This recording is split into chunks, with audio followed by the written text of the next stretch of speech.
Gawa tayo ng ensaladang talong. Ayan, nilaga ko na yung talong.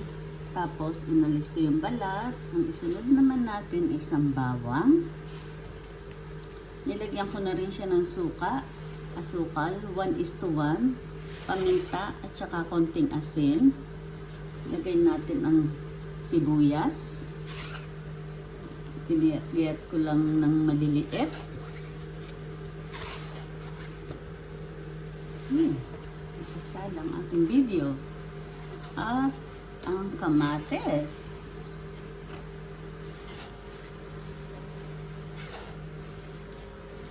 Namiss ko to. Masarap ito sa katan nito ay tuyo. Mahirap lang magluto ng tuyo dito sa ibang bansa. Kasi nadikit sa mga kurtina, pati sa carpet. Lalo na pag winter.